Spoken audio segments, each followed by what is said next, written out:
Eu sou Sigmund Freud, médico neurologista de formação, psicanalista por convicção. Desde os primeiros anos de minhas investigações sobre o aparelho psíquico, tornei-me consciente de que os fenômenos religiosos não podem ser excluídos da análise científica da mente, pois são expressões intensas das necessidades afetivas humanas. Em obras como O Futuro de uma Ilusão, afirmei que a religião é, fundamentalmente, uma construção psíquica, uma tentativa do homem de tornar suportável a realidade angustiante da existência.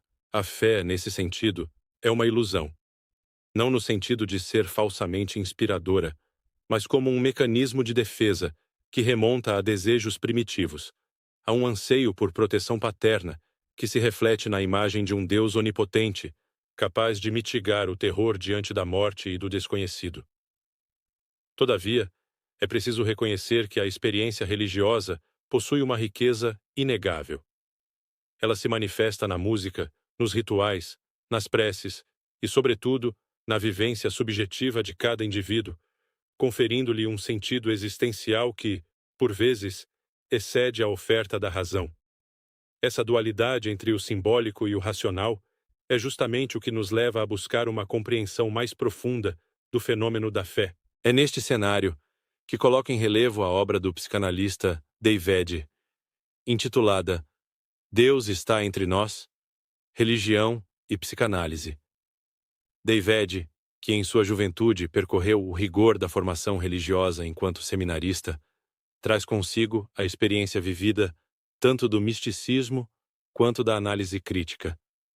Em seu livro, ele propõe uma investigação meticulosa dos processos psíquicos que se desvelam na relação do homem com o sagrado, examinando os afetos e os conflitos que surgem do encontro entre a emoção pura da fé e a razão implacável da psicanálise.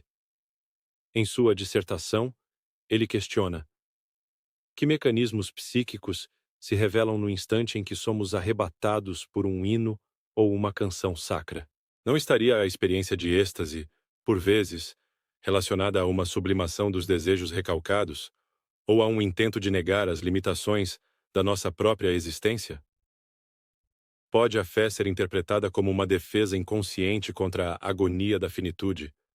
Ou seria ela, ao mesmo tempo, um caminho legítimo para a transcendência?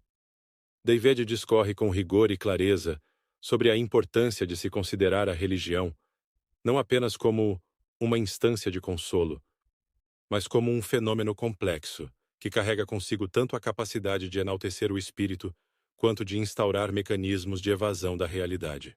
Ele defende que, apesar das críticas que a psicanálise possa fazer à fé, há nela um valor intrínseco à tentativa de dar sentido às experiências vitais, transformando o caos da existência em uma narrativa que aproxima o indivíduo do que ele considera sublime. Ao adentrarmos neste terreno, somos convidados a refletir sobre a própria natureza do sagrado. Seria Deus uma projeção do anseio humano por proteção, ou uma realidade que, mesmo velada, se impõe na psique? Até que ponto os rituais e cânticos religiosos são expressões autênticas da busca por significado, e não meros artifícios que mascaram angústias profundas? Em sua análise, David demonstra que a experiência religiosa pode ser compreendida como uma tentativa de organizar a angústia existencial, um processo que se assemelha, em alguns aspectos, aos mecanismos defensivos descritos pela psicanálise. Todavia, ele não se limita a uma crítica implacável. Pelo contrário, propõe um diálogo, uma interlocução entre a emoção e a razão, onde ambos os lados possam aprender e crescer. Portanto, recomendo com convicção a leitura deste livro àqueles que se dispõem a investigar os labirintos internos da mente, sem receio de questionar os alicerces das suas crenças. Pois, como já defendi, a ciência, por mais que se empenhe em desvelar os segredos do inconsciente, não deve ser encarada como uma antítese da fé, mas sim como uma ferramenta para compreendê-la. Convido-o a adentrar nessa jornada de interrogação e descoberta, onde cada resposta suscita novas indagações e onde o homem, em sua condição trágica e sublime, se vê forçado a repensar o sentido de sua própria existência. Em suma, Deus está entre nós. Religião e psicanálise não pretende oferecer certezas definitivas. Ao invés disso, instiga o leitor a interrogar, a confrontar suas convicções e, talvez, a encontrar no espelho de sua própria alma o reflexo de algo que transcende a mera racionalidade. Que este livro, então, seja um convite, não à adoração cega, mas ao questionamento profundo daquilo que nos torna humanos, e ao reconhecimento de que, mesmo nas ilusões, reside uma verdade singular.